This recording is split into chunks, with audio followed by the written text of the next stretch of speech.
Welcome, champions. I am your friendly neighborhood Asmar cleric, Dylan Wilkes, and I'm coming to you live from Codename Entertainment in beautiful Victoria, BC, Canada. Before we begin, I'd like to thank Dungeons and Dragons for everything they do, and especially for allowing us to join you here each week on the official D&D Twitch. It is and will always be an honor to be here, and I hope everybody is enjoying a good 4th of July holiday south of the border, blowing stuff up. We can hear the booms from here. Shout out to my co-producer Erica for helping with questions, moderation, and just generally being awesome. And a little bit of light programming today, given that it's kind of a holiday. Because if America's on holiday, Canada is like half on holiday at the same time. Anyways, I will be having a guest joining me later on, the amazing Dave, who builds everything in the office, from the shelves and desks to the actual computers to the games. So Builder Dave will be joining me in a little while once some of his time frees up. I could see some people joining us. Welcome, Meryl Sunshine, Corlili, Heru, Garwar, IR Maggers, Nazenbear, Storyteller Mars, Chechak, Me Against the World. Whoa, excuse me. Getty Grain, Giant Dwarf. Hello, everybody. Nomad 84. Oh, it's nice to see. Fiery Crystal, Nebula Bomb, Phonics. Welcome. Crab Kolash, Great DM, Silver Griffin, Not Halfwing, who was, I think, the first one in here. You're right. A Song of Doom and Fire is not a code. No hidden code this week. So I suppose I should switch over to the game view so you can see the Song of Doom code. I'm going to close this little window here. I've been trying out a bunch of different stuff with Walnut Dongrass. Just kind of enjoying a versatile tank support champion where you can kind of move them around. This is not the best formation I've found for the Year 2 Founders Day yet. It's just the one I'm playing around with right at the moment. But I have a few different ones saved. Strangely, Archon can't seem to get as good of an Archon formation as I can either a Strix or Minsk formation. So, yeah, it's been kind of a different thing. Garwar, question: what was the hidden code from last week even supposed to mean? Okay, so I mean that code is now inert, but last week's hidden stream code was what was it? It was the first letter of all of the capital letters. It was all either all the pronouns or all the capital letters from the end credit post splash screen, of which there were 12, and usually there's a few more. I know players were looking for it for a little while, and they found it last night. So it didn't mean anything. It was just that's where the code was hidden. So. Yeah, Fire Crystal. Hey, Dylan. Lately, the art design of the characters has been fantastic. However, I wonder about something. There are roughly 46 characters in the game, and I cannot think of a right-handed champion because more than half of them are all left-handed. What is the reason for that? Honestly, it's because they're two-dimensional, and it's a layout thing. Yeah, I mean, that's really it. The only character out of all of them that I think is canonically left-handed is Archon, and that's something that Joe mentioned because spoilers for campaign 1 of Critical Role, but Archon steals the Hand of Vecna, replaces his left hand, and he holds Bone Cleaver in it officially because he gets bonus damage to the hit. So Archon is canonically left-handed. Everybody else should probably be, a more healthy mix of left and right-handed, but it's the layout the layout for the art style more than anything. It's yeah. What are the pink coins? Kane Darkly. So I have Cathris Straub from Acquisitions Incorporated, the C team in my formation. Cathris has this ability where he skims off the top. He takes some of the gold and he uses it to summon a demon.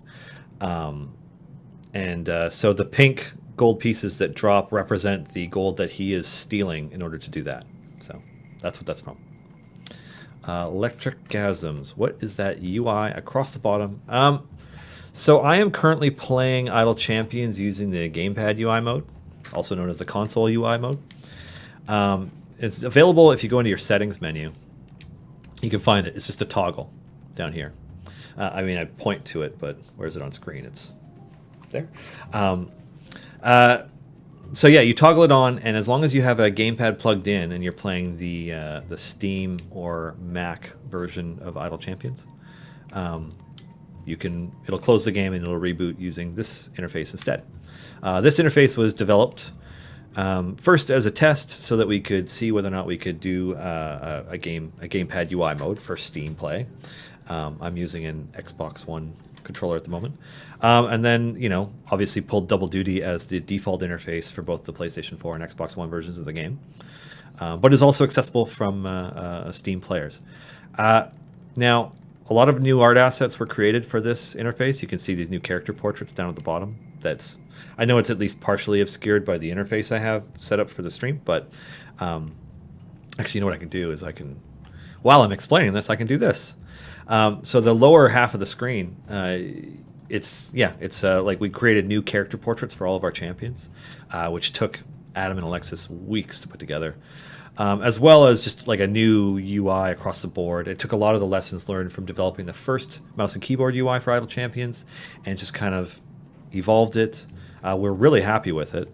And at some point, we would like to redo the UI for the tablet / WebGL / Steam version of Idle Champions, and take some of these lessons and art assets back to that. I don't have an ETA on that because that's like, we would love to do this, but it's a pretty low priority compared to a lot of the other features and quality of life things that we'd like to get done with the game.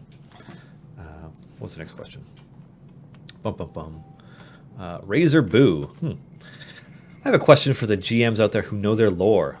I have a player who has a death wish for goblins. He wants to kill them all, but now he wants to join the Emerald Enclave. And I'm not sure that his war on goblins mixes with the Enclave's ideals.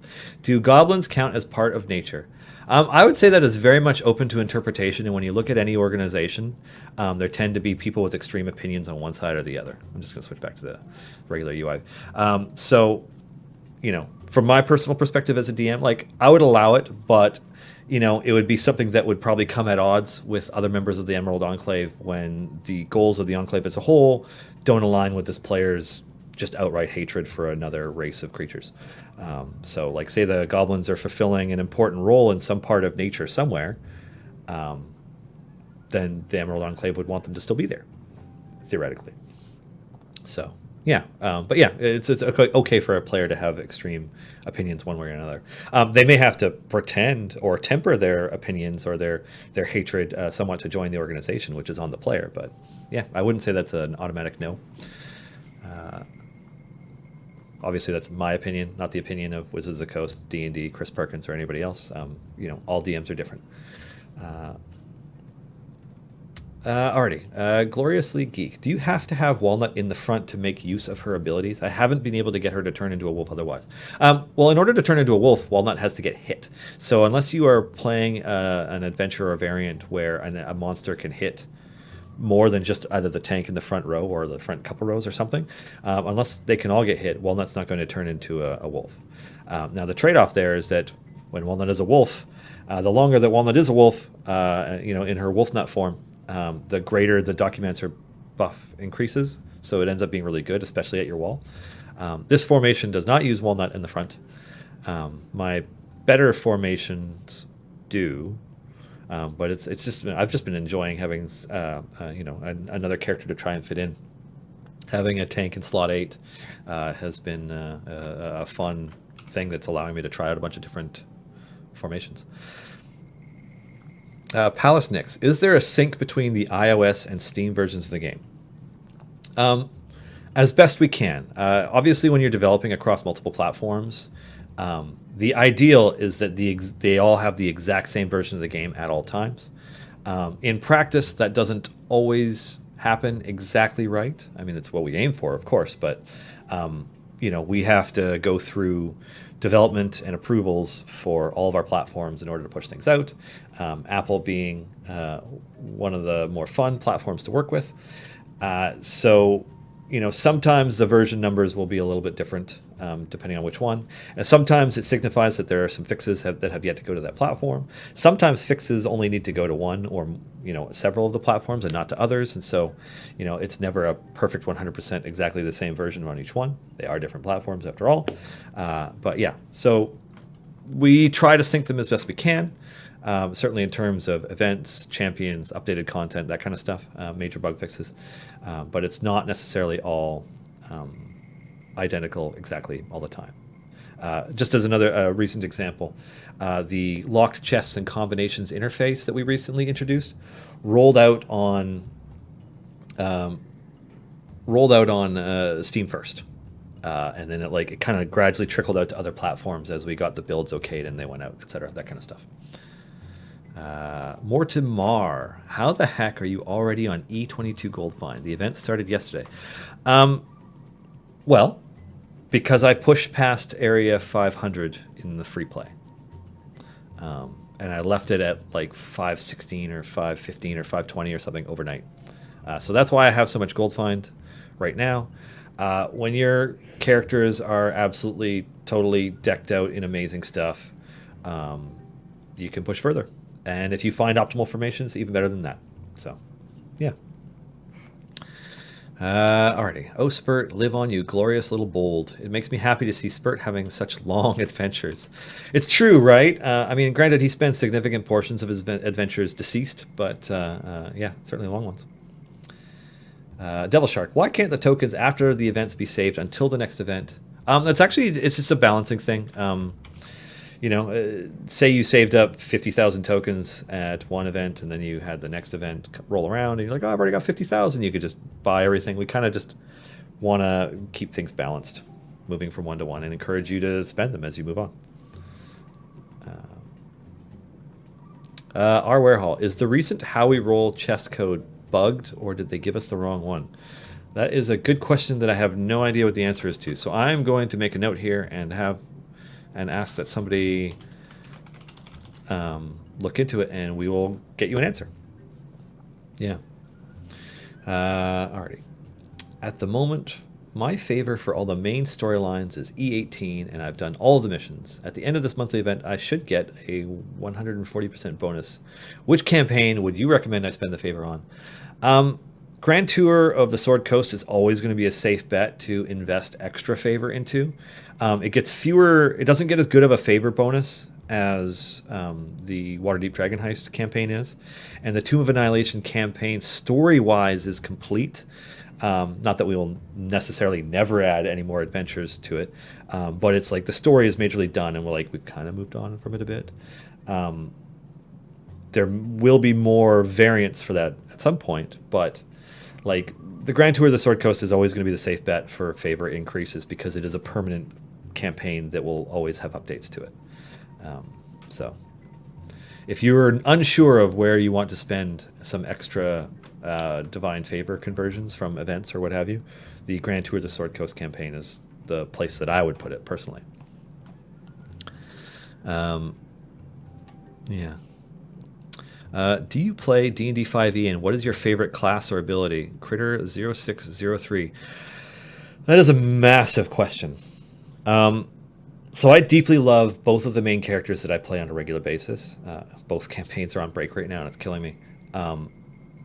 Now, I've had three from between these two campaigns, three characters, but one of them performed a somewhat heroic act of sacrifice and is no longer with us. The character in my home campaign is a Protector Azamar cleric of the Death Domain and a worshipper of Kelemvor, and it's part of the Tomb of Annihilation campaign. That's what we're playing through. We are on the 4th level of the Tomb of the Nine Gods in that campaign. I love that character. We've been playing that game for quite a long time, mostly because it's close friends, and it can be hard once you're a little older to find time where you can all get together, especially when they have a whole bunch of kids. So it can be hard to line up schedules, so we don't get to play as often as we'd like. We've been playing that one since it'll be 2 years this coming winter when we with that campaign. But yeah, we have journeyed all over Chult, done a lot of the side questing, and done a lot of stuff. And finally made it to Omu. We're in the Tomb of the Nine Gods. We are 4 levels in. We've completely cleared every probably square inch of the first 3 levels and almost everything in the fourth, and that's where we are. There's not a lot left in that campaign. I have awesome gear on that character. Love that character. The other one is the second character in our Office Curse of Strahd campaign that we've been playing for about 18 months. We tend to take long breaks in that as well, both because of like summer holidays and stuff. Like there are people on holiday right now, so we can't keep playing it. We are level 11 in that campaign. We have done a heck of a lot in Barovia, and I am currently playing a swashbuckler rogue slash a draconic origin sorcerer. So 3 levels in swashbuckler rogue and 8 levels in sorcerer currently. I love her. She's awesome. She has a sort of like Afro-Caribbean accent that I'm not going to do on stream because it's embarrassingly bad, but it's fine for RP with friends. And yeah, she's got like +10 to initiative and some cool stuff, and is just a fun character, and a very big shift from the predecessor character that I played for the first year of that campaign, who died, who was just like a total edgelord Shadar Kai Hexblade Warlock. So yeah, I really love those characters. There are lots of other things worth playing. Like I've enjoyed most characters and classes I've played, but very much loving my Death Domain Cleric and my Rogue slash Sorcerer. Yeah. Alrighty. I'm not gonna. I don't think Garo's question, "Do you have all the blessings?" was for me. I think that was in response to somebody in chat. I do have all the blessings though. Jekyll1281, with the completion of the C Team roster, any plans for their adventures in game? I can't get into potential upcoming or hypothetical content because that's kind of a discussion that I can't really get into. I can only really talk about things that have been officially announced or released. What I can say is that we do love working with the folks at Penny Arcade. They are seriously awesome.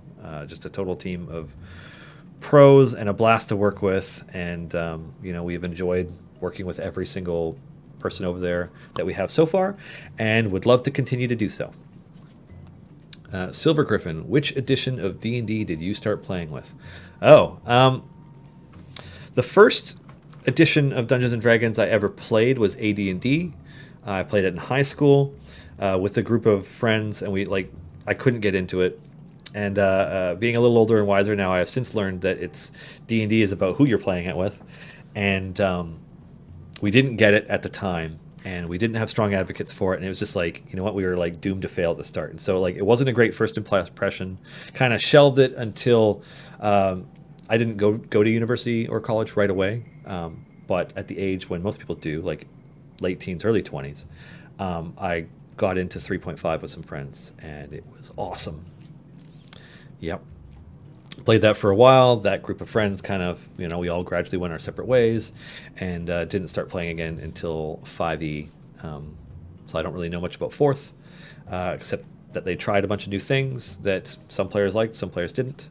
But I'm loving 5e. It's been so incredibly accessible, and I got my wife plays with us. She had no interest in Dungeons and Dragons when we met. And then when I was watching the finale to the second season of Force Grey, Lost City of Omu, they did a live show in Brooklyn that they broadcast online. And so I was watching it at home, just doing folding laundry or something at the same time, and my wife came home and was like, "What are you watching?" And she kind of sat down for a bit, and it was a very good show. I don't know how many of you have watched it, but Matt Mercer DM'd a very good game that ran long, but they wanted to finish their story, and they did, and it was awesome. And at the end of it, she turned to me, she's like, "When can we play?" And so now she plays. So 5e all the way. It's a good gateway into D&D. Fiery Crystal. Just wanted to double check. Is there no point in getting every point for the C Team challenges? There are only rewards up to 2,000 points. We wanted to make this series of daily/weekly challenges a little more accessible to the casual player. We didn't want to stress people out thinking that they had to get everything done in order to get all the rewards, like we might have unintentionally done last time. So I think there are somewhere in the neighborhood of 2,400 and a bit points available through the challenges, but there are only rewards up to 2,000 points. So you have a good buffer area if you started late or if you don't get to play and do everything. Thunder Remix. Will Binwin and Barrowin see the light of day again? Well, I can't speak to Barrowin, but I can say that Binwin Bronze Bottom is part of the first half of our Year 1 Champion Balance update. Binwin Bronze Bottom and the Companions of the Hall are all included in the first 10 champions that we're going to be doing some work on. Work has begun on that. That's all I can say on the subject now. But yeah, I suspect they will all see the light of day and significantly more formations once that rolls out. Jetpack Fuel. What is your favorite monster? Let me think about that for a second. My favorite monster.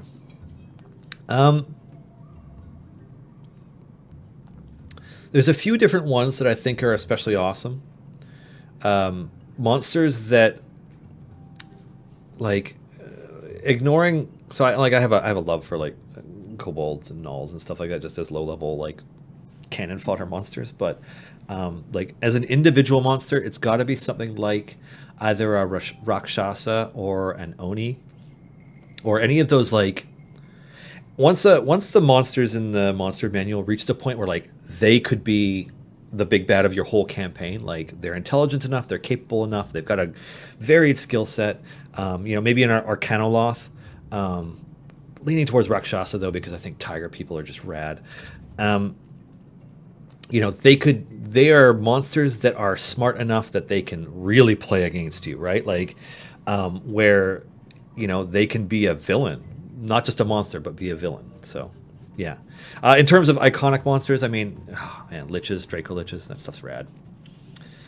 Swim to Kill. Have you ever played Shadowrun? Yes. Shadowrun is the first TRPG I ever tried. Yeah, when I was little in the 80s. It was fun, but a bit too much. Yeah. Didn't really, I don't know, at the time. Didn't really work for me. It was just too much. Yeah, it was just too much.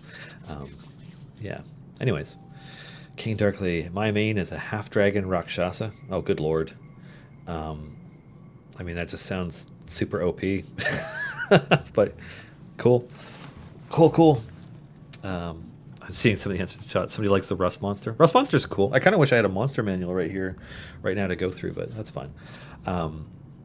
Yeah, I was actually, not to plug stuff, but I don't know how many of you follow Kobold Press, but they released the Creature Codex last year. They did a Kickstarter for it, and then they released the book.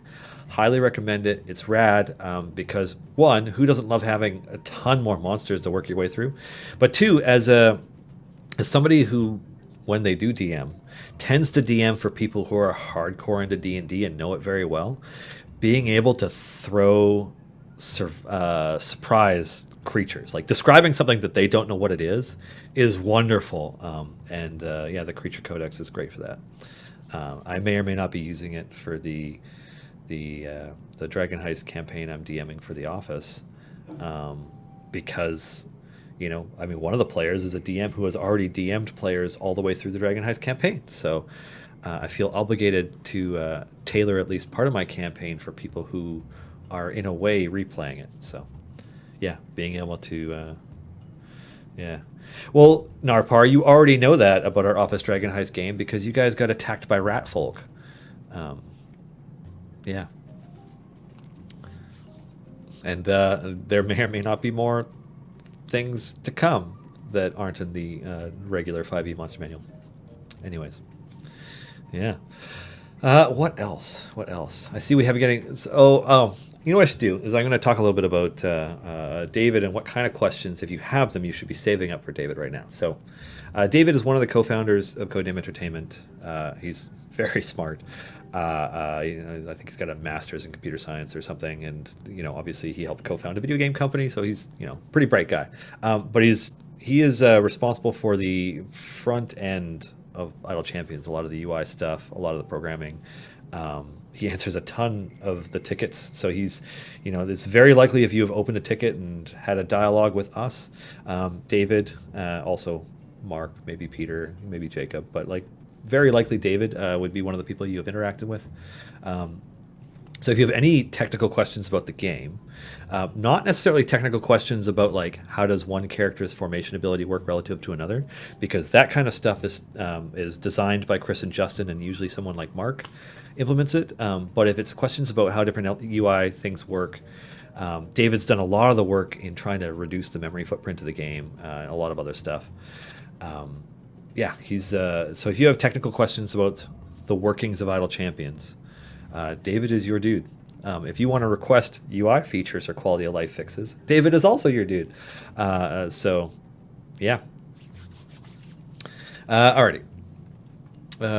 What question do you use to reach 500 plus on the free play? What formation? I used a Minsk formation because Minsk is an absolute beast now. I don't think he's the best one. I don't know. I've had with this formation shape, I had trouble trying to make an Archon formation that really capitalized on usurp power. Excuse me. So it was either Minsk or Strix that I used, or both.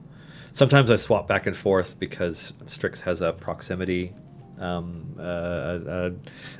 to everybody's damage against monsters, and then Minsk just has his favorite enemy. If it's a favorite enemy level, Minsk just shreds. But yeah, I will switch to that formation. Actually, you know what? I'll just switch to it now. Why not? I think I saved it. God, I hope I saved it. Is this the one?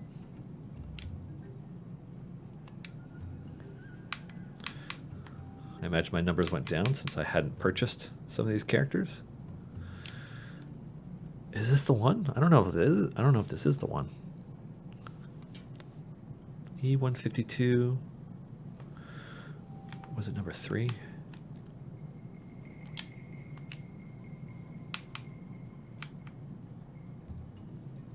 No, that's the other one. Yeah, I think it was this one. I think this is my 500 formation. Keelik, Evelyn, Gromma. I've been continuously blown away with just how darn good Gromma is post tanking and healing update.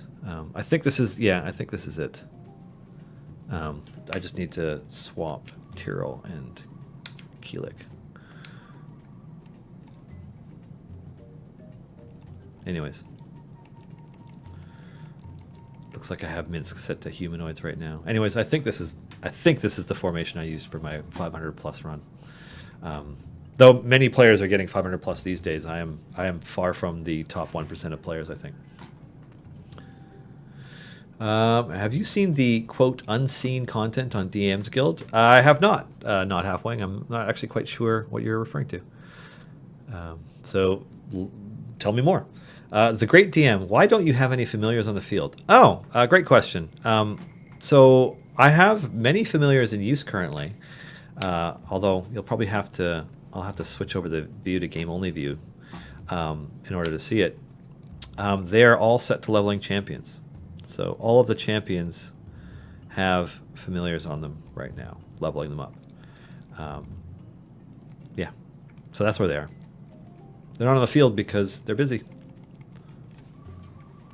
That's really it.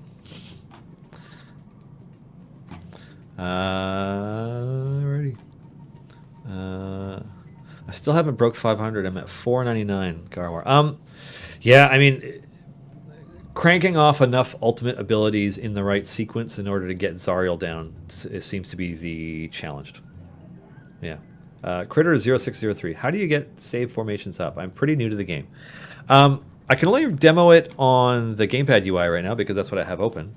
But if you are playing it just on an I'm using an Xbox One controller, but you can also use a PS4 controller or another one. It's the left trigger. You hold it down, and you get this sort of menu showing up. You can see the different damage modes. You can see your gems and how many event tokens and time gate pieces, etc. And if you click down the left button in the analog, you get this menu, and you can load and save from here. So that is how you do it. In the Steam interface that you use on tablets and other ones, there's a series of icons in the bottom left corner. I'm just pointing over that way, but there's a series of icons in that corner where you have like a 1, 2, and 3, and then you have a button over there as well where you can click on it and save a formation as 1, 2, or 3, and then you can just click on 1, 2, and 3 to load those formations up. So, yeah. Alrighty, Legendary Dragon 75. Will they continue to keep making D&D characters to play in Idle Champions? Yes. So we have characters, from a number of shows that are in the game. From a Spurt, who appeared in Critical Role as a Chris Perkins guest spot, to the cast of Acquisitions Incorporated, the C Team. And then we also have characters from books and from both novels and TRPG books. So from novels, we have characters like the Companions of the Hall from R.A. Salvatore's series, Legend of Drizzt, Crystal Shard, all that stuff. So we have Bruner and Wolfgar and Catti-brie and Drizzt and Regis. And then we also have characters like the Force Grey characters who are canonical. Like there's the ones that they created for the Force Grey live shows, of which we have the season 2 characters. But a number of those characters were not necessarily created for Force Grey. Like, obviously, Joe's Archon is Joe's Archon, but then there's also, Hitch was a character created for the cover art for the Sword Coast Adventurers Guide, and then Utkarsh Ambudkar, I think I'm pronouncing his name right, portrayed him, which is why we have a Hitch with a darker complexion in our game. And then, of course, there's countless other books. I mean, Ed Greenwood's been writing Forgotten Realms novels for quite some time.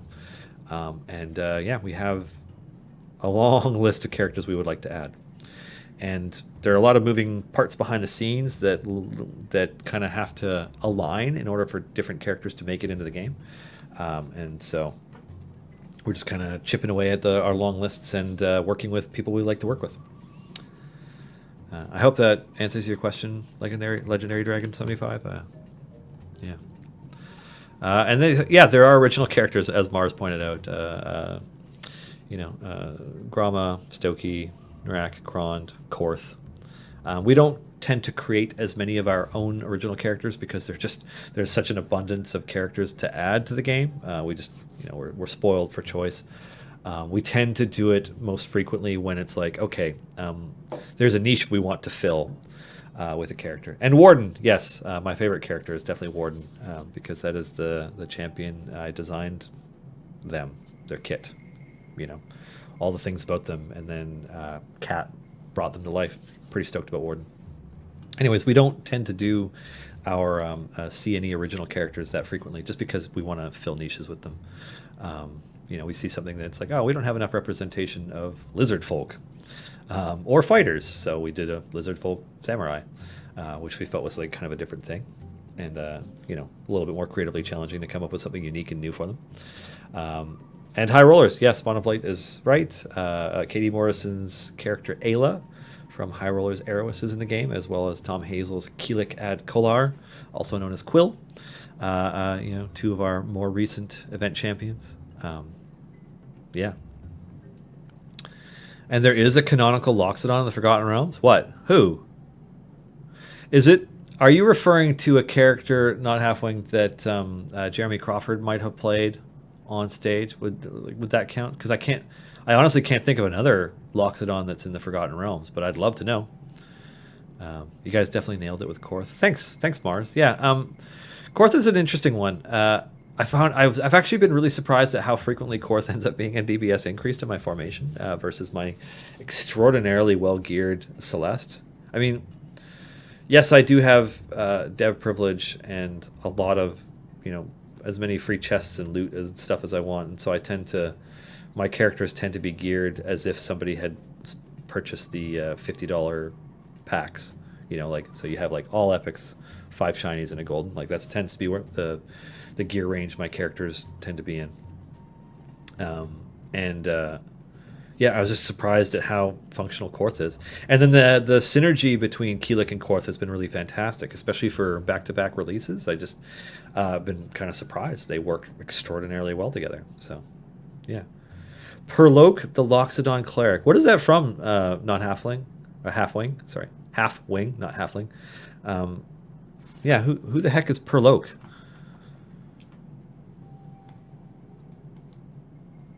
Google search. Oh, one of the Chickenfoot Coven members. Interesting. Huh. Good to know. Yeah. I think if we were going to try and get one of those characters, we would go for Warrington Munt, but, that's just because I'm biased because, we don't have any Loxodon, but we also don't have any GIF, and GIF are rad and super British, so, and it would be an excuse to have firearms. Which would, I'm sure, go over well. You're wishing for the Adventure Zone? That would be nice. Given the opportunity, we'd love to work with the McElroys. I don't know if it'll happen, but that would be very, very cool. I think you guys are going to be excited about some of the characters that are coming up. No word on the most requested character coming up. But some of the ones that are coming up are ones that have been requested that I think people will be very excited about. So, yeah. You need more dwarves. There should be as many dwarves as there are elves. I agree, Supply, but I guess the thing is that we work with partners a lot, and dwarves are just not as played as elves. It's almost like all of us wish we were, tall, thin, pretty, immortal, fey creatures, and not necessarily squat, gruff, bearded / mega bearded burly dudes. So, yeah. That being said, if you haven't in 5e ever played a mountain dwarf barbarian, you should, because those starting stats are no joke. No joke at all. Yeah, they're super rad. Yeah. What about Kender or Tinkers? We can have Kender in our game over my dead body. God, no Kender, no. But seriously, Kryn is tangentially connected to the D&D multiverse. I don't, off the top of my head, I don't personally know who owns the rights to all those things, but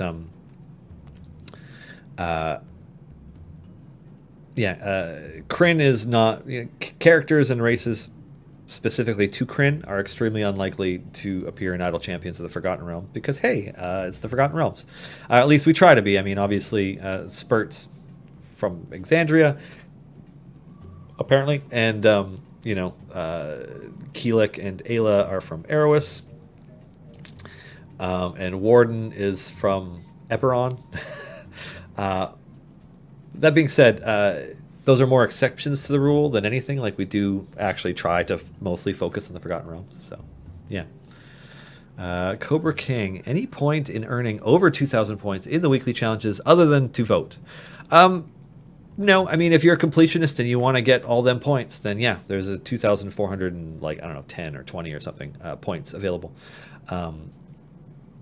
Somewhere around there. I don't have the exact number. So you can do that. But there are no more rewards to claim past 2,000.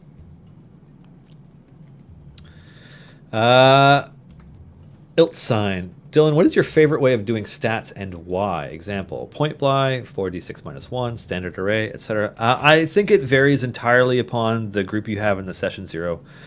So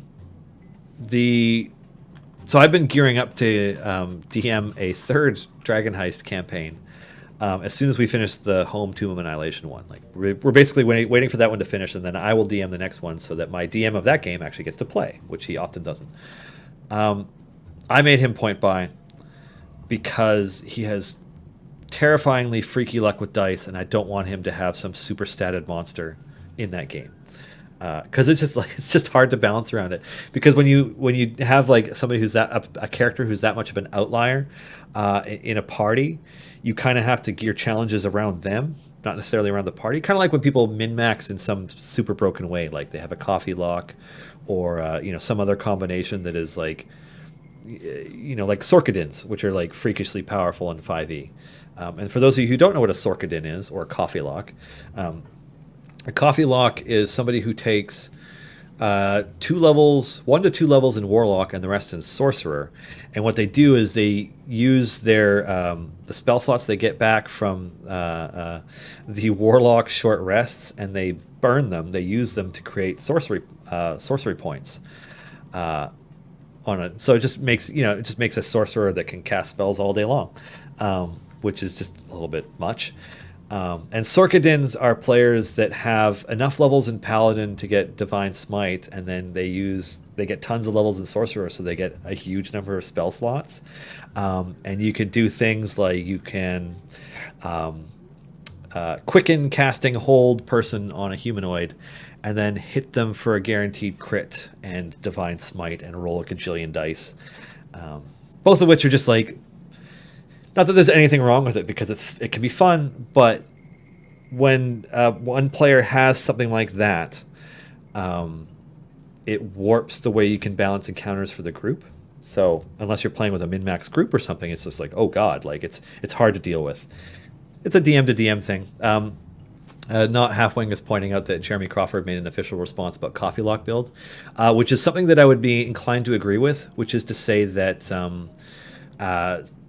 Warlock spell slots can only be used for Warlock spells.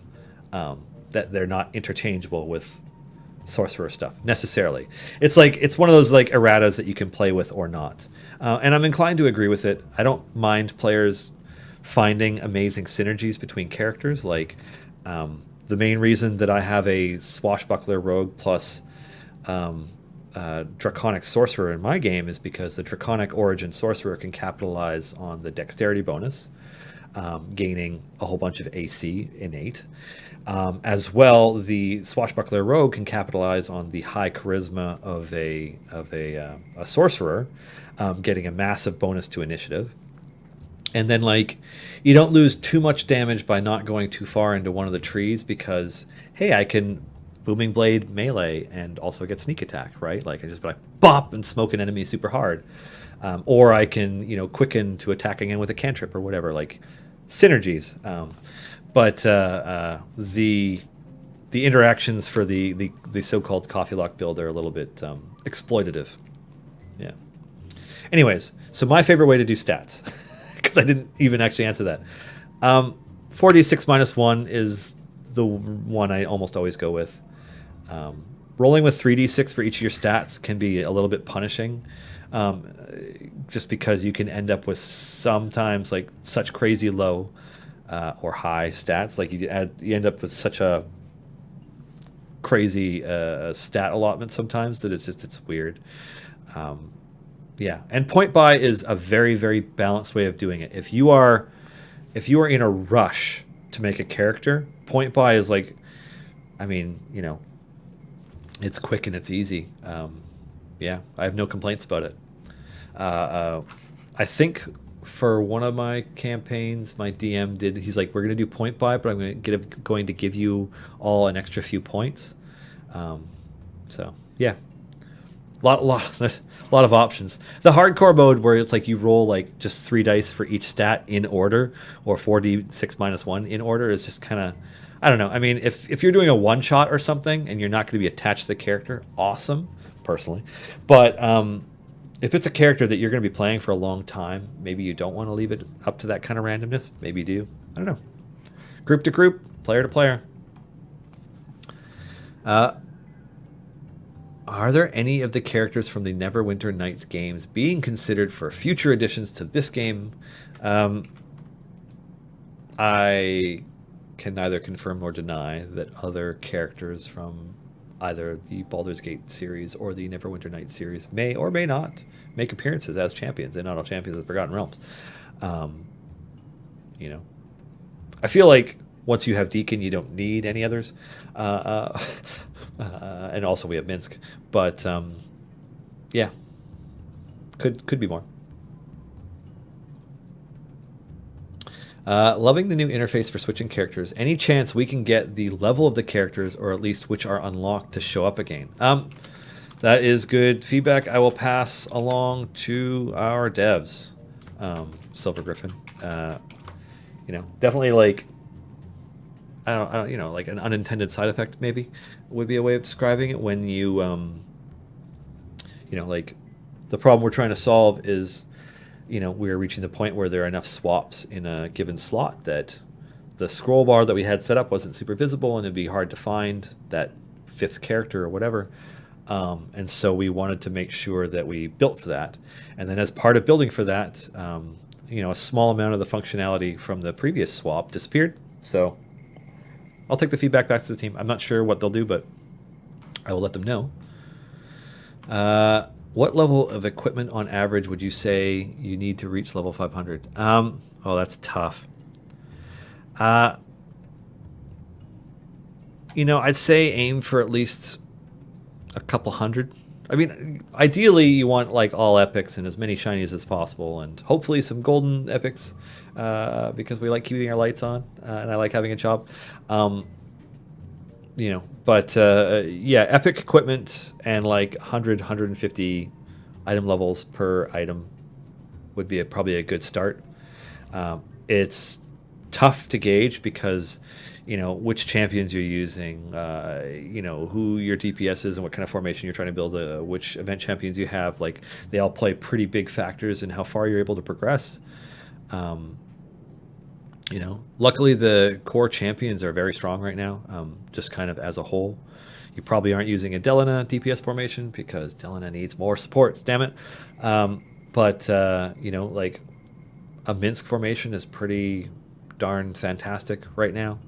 Highly recommended. So yeah. No, Electric hasn't. There isn't a level cap on gear, but in the case of the ultimate equipment cooldown, I think it's slot 6. There is a cap on its effectiveness. It stops at a certain point, and players can unfortunately continue to earn equipment levels past that. It's on our list to address at some point in the future, but it's not something that we are have anything we can share about right now, just because it still doesn't actually affect very many players. Don't get me wrong, it's the most hardcore players who play the game the most and who know the most about the game who are being affected by it, and it's not like we're trying to ignore you, but like it's a very, very small percentage of players who are currently affected by that. But it's growing. It will eventually become a higher priority. If I am only going for Walnut/Deacon chests, any point in going past Area 50? No, but I would say that it is worthwhile to farm event favor. I mean, you get to exponentially increase the amount of favor you have in one of your permanent campaigns through playing an event. So the further you can get, the better. If you don't feel like you can get more out of going further, like if the only thing you want is to hit 50 Area 50 and get a chest, then by all means, swap then. But yeah. Any chance of an event or variant where there is a great shuffle in character slots so you could have, say, Bruner with Deacon? This idea is something that has come up before in discussion, and we haven't come up with a way that we would like to do something along those lines yet.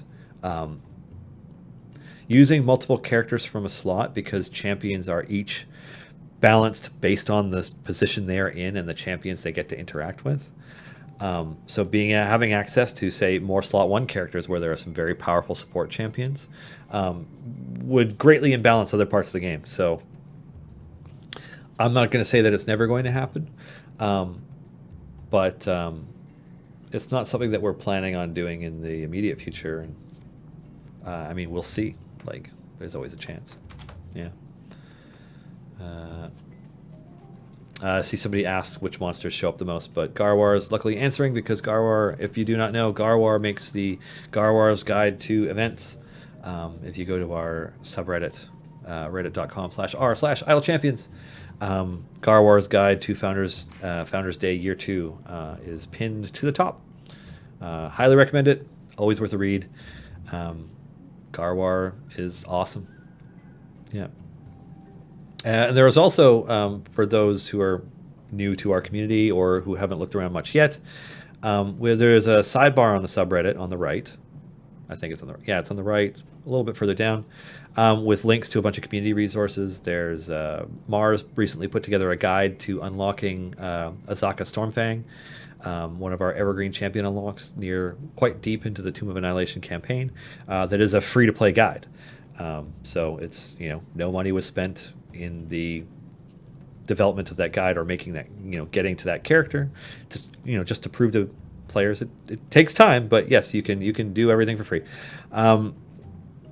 There's also guides from Silisa, Garwar, other players in the community there that can help you with various things. And then of course the Discord, discord.gg/idlechampions. Join up. We are regularly in there, although we tend to be a little more passive, just making sure people are following the rules, and we're like trying, following bug fixes and watching stuff go out. But it's got an amazingly active community of polite, friendly people. There's the odd surly person, but hey, we all love Duck. It's just a great resource for new players. So if you have not joined the Discord, if you join any one Discord, join ours. Discord.gg/idlechampions. All right. Ryan Rycanry? Is Walnut considered a tank or more of a sturdy support? That's a great question. I would describe Walnut as a support tank. I have had success in formations using Walnut tanking, and using Walnut as a second tank, and using Walnut as a support. You can adjust your documents or specializations somewhat in order to accommodate. Certainly, Walnut shines in a way as a tank, being able to turn into Wolfnut, which is rad. Gaining shields, growing damage buffs, etc. Should shine even more closer to your wall. And plus, you can have Walnut and Evil in front line. Like, how sweet is that? The Sunshine Girl and the Wood Elf badass with the bazillion forest friends. So, highly recommended. What was the reasoning for having Walnut in slot 8? Delina could have used another elf ally. Basically, we wanted to make sure that all of the characters with a strong connection to Walnut, from the other members of the C team to characters like Strix and Evelyn, we wanted to make sure that they could all be used in the formation at the same time. So, that's it. At the same time, we also want to make sure that some other upcoming characters that have yet to be announced that I can't comment on further will also be able to be in the formation at the same time as them. So that's why slot 8 was a slot in which we could do that. Also, Walnut is a tank, and slot 8 did not already have one. So by adding a champion that can tank to that slot, hopefully freeing up players to come up with more possible formations. So you're not locked into necessarily using, say, slot 3 to tank with your Nayeli or Grama. Maybe you can use Spurt that way, or not necessarily using your, slot 6 or 7 that Evelyn's in? I want to say slot 6. So that you could swap for a Kron formation or whatever. Like, just trying to create some more options. So, yeah, that's the reasoning. Wolfnut and Evelyn are my front line at the moment. Keeper GFA. What can I say? Wolfnut and Evelyn are rad. Super rad. The biggest challenge I've had with this formation, honestly, is that I really, really like using Paulton. I dumped all the contracts into him that I had at the time, so his gear level is fantastic. And in order to best use him, you want him to be surrounded by 5 champions and at one of the seams. And that really limits where you can put a DPS champion in terms of placement. So that's been a challenge. Yeah. Anyways, I just want to double check something.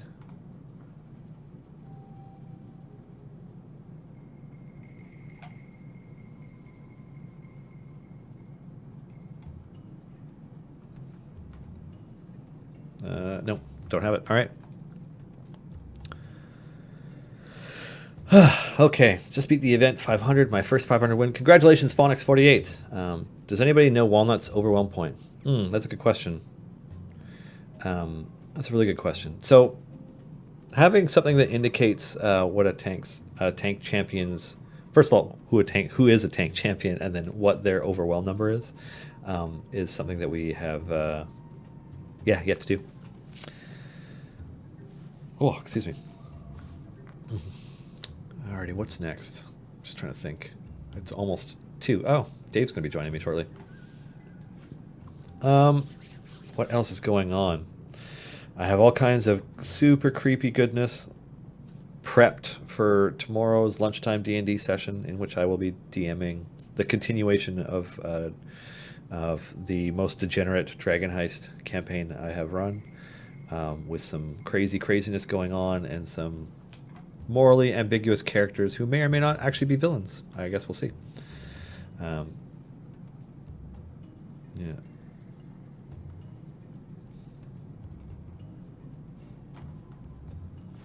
Yeah. Anyways. Was Walnut's ult meant to help against armored bosses? It was meant to be good, although admittedly it might be too good against armored bosses right now. And that's something we are investigating. Because, those Force Friends are stampeding through Zariels at an alarming rate. And it's, those numbers may be tweaked. It's such a good ult. Like, I love the way it looks. Like, it's Forest Friends. What can I say? It's a swarm of foresty goodness. We're looking at it. No promises that it will or will not be buffed or nerfed or anything like that, but we're taking a look. It is a bit of an outlier at the moment in terms of how effective it is at killing armored bosses. Yeah. Alrighty. Yeah, OG17. I can't really get into it, but we are definitely looking at the ultimate ability of Walnut Dungrass. Yeah.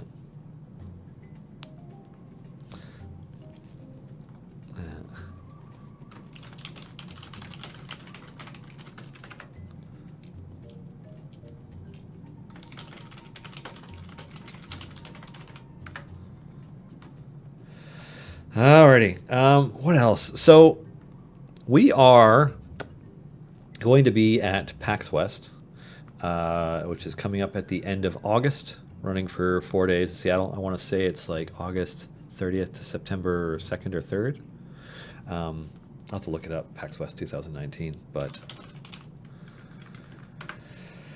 August 30th to September 2nd. Okay, yeah. So we will be there. Idle Champions of Forgotten Realms will be there. We have a bunch of really exciting stuff all tied to it to be announced probably not in July, but throughout the month of August, starting in only a few weeks, related to it. We're very excited. It's going to be fun. Yeah.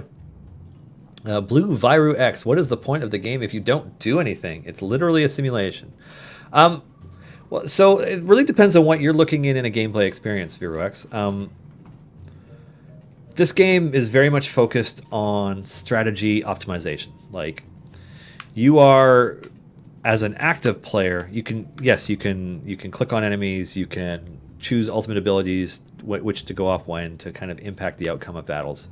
But the bulk of the gameplay experience is around, like, you pick which champions to use out of the ones that you have, design a formation that you feel is optimal enough to complete all of the objectives, and you just iterate on it and keep going to try and fine-tune it as much as possible to complete everything. You're earning favor, you're constantly getting upgrades, you're always making progression.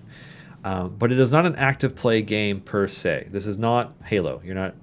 There's no purpose of having twitch reflexes in this game because it can go quite slowly. You don't pause it, but it's just clicking away.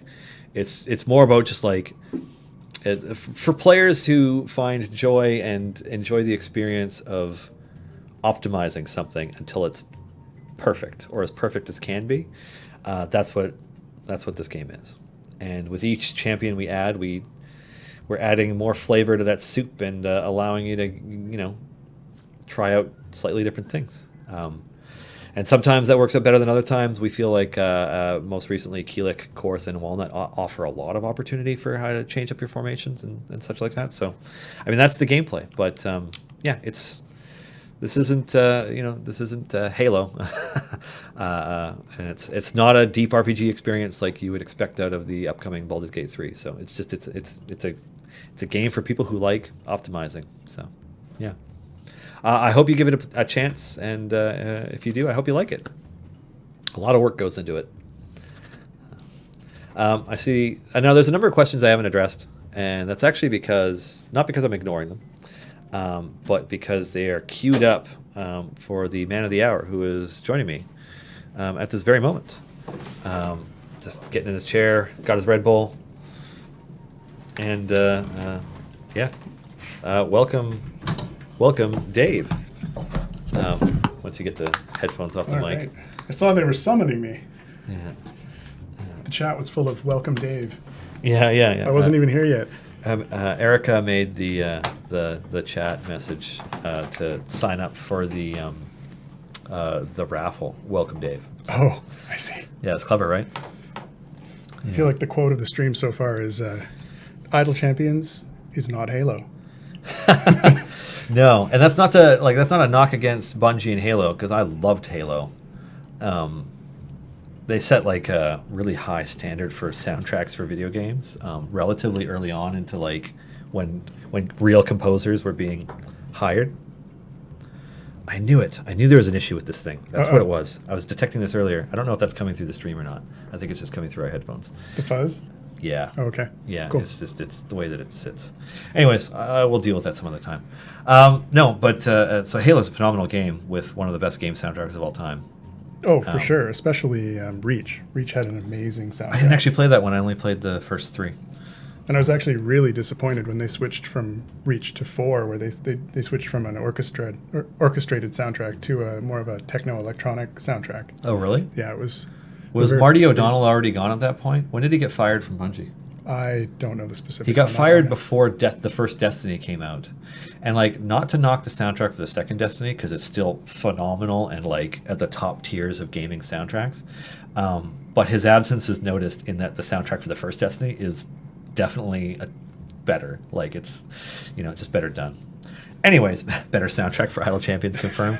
Yeah, we hired Marty O'Donnell, and everything's going to be orchestral and have choirs. No, you know what percentage of our players mute the soundtrack, right? Oh, it's some incredibly high number. The last I checked, it was up in the 95% mark. Yeah.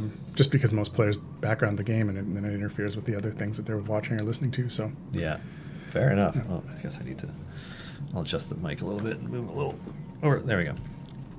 Cool. So we've been saving stuff up for you. All right. Not a huge amount. Let's play 20 questions. Well, more like 8, I think. Oh, really? Alrighty. Okay, so the first question, and this one's from a little while ago, and I've already talked about this a little bit. Is the Walnut Ultimate working properly, or is it broken? Because I could one-shot the event boss up to 200 with it. Yeah, I mean, so there was definitely a bit of an oversight on that one. We didn't catch it until it was already live. We don't normally make it so that you can, any of the bosses that have segmented health or armored health are not supposed to be able to be taken out in one attack. So unfortunately, Justin, who would be the arbiter on those design decisions, is out for the rest of the week. And so we'll have to clarify with him what the changes on that will be. But I would definitely expect that to be pulled back, at least somewhat. Yeah. Yeah, I mean, it hits Zariel a lot of times. But there's a lot of them. I mean, if 10,000 squirrels come at you, you're hooped. I don't want to fight 10,000 squirrels. Do you ever watch Rick and Morty? Sometimes. Oh, did you see the one where he puts on the hat that allows him to hear animals, and he hears the squirrels talking, and then they look at him, and they're like, "That boy can hear us." No. Oh, okay. No. That makes me more think of what's that one with Kronk and the squeak, The Emperor's New Groove. Right? It's like squeak, squeak, squeaker, squeakum, squeaker. Just talking to the squirrel. Oh man. All right, Devil Shark. Will the workshop for the Steam version be added so that players can themselves Russify the game in their own language? For example, in Russian. We don't have any plans for that right now. So that might actually be more complicated than you might think. And there's a lot of text. Yeah, well, I mean, at this point, we have tons of text in there. We probably have a novel's worth of text in the game. Oh, for sure. And it's a combination problem on that, too, with the UI elements, mainly because when we did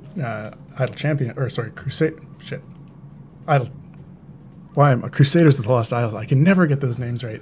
A lot of the UI or the text in different languages didn't necessarily fit in the space that we had unfortunately sort of hard-coded for it. I wouldn't have even thought of that, yeah. Especially some of the longer German words. It was sort of, how do we shorten this down? And Yeah, still not because lose the like meaning? you're already editing the English to fit a certain number of characters. Yeah. Okay. And some of the sizes on the boxes are aesthetically chosen, and then it's like, nothing, all the padding is wrong, and then the artists get mad. And it's a whole problem. Fair enough. Tegan K. I hope I'm saying that right. What about familiars? Will they gain any special power, or will they just be clickers? I mean, that is a good question. I mean, familiars certainly could be made more interesting. I think there's avenues for that. It's not something that we've discussed though, but there's certainly avenues for that.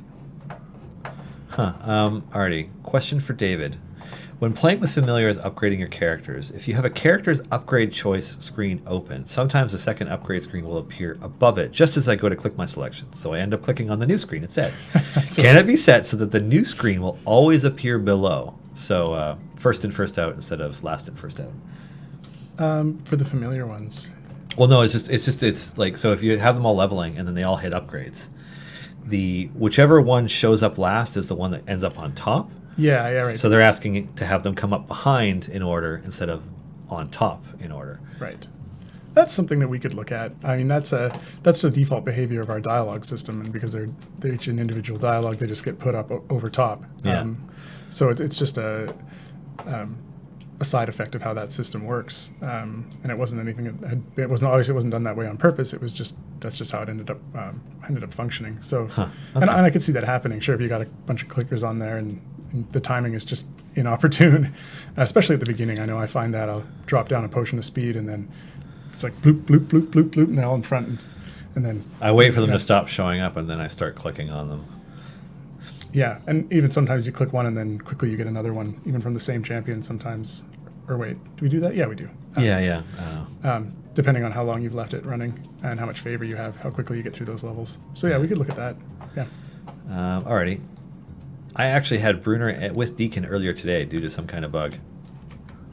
Yeah, I had someone report that in a ticket, and I think it was on a special case adventure where you were being forced to have Deacon, I think, and then through one of the swaps, they were allowed to get that back. I'm not entirely sure what happened there, but yeah, I have seen it reported.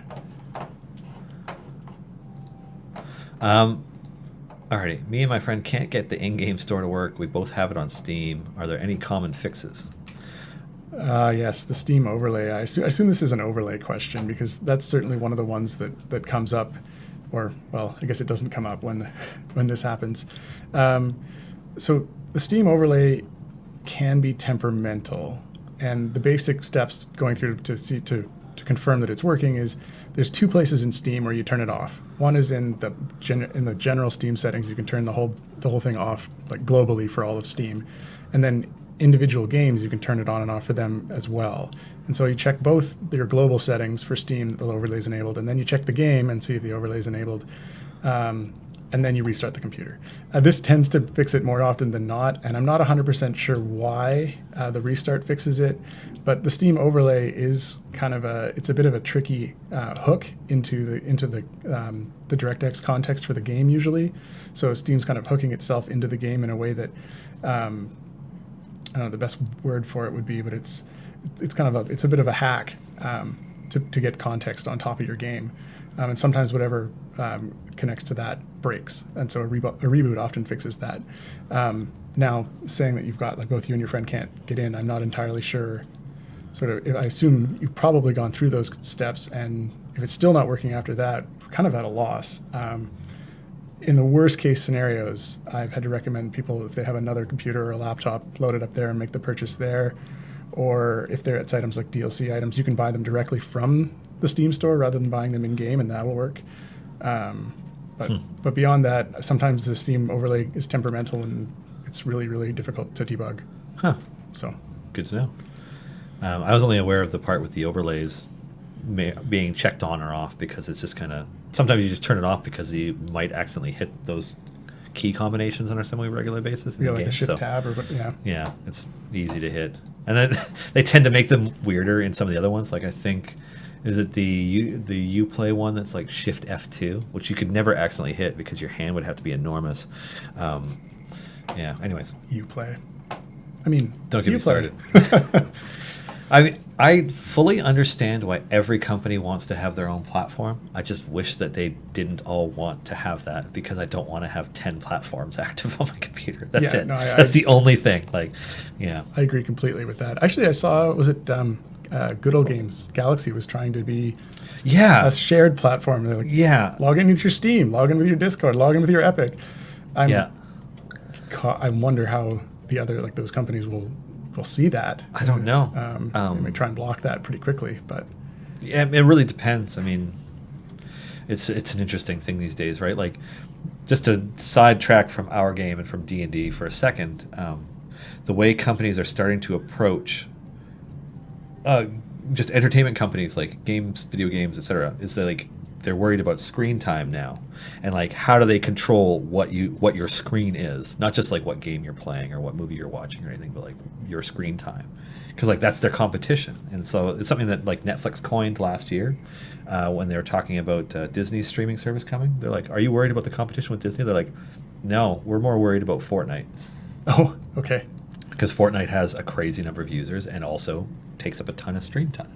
Right. So Right. that they see that as the new battlefield, just being screen time in general. And so they don't just see other gaming companies or even other gaming platforms as something that is competition for each other.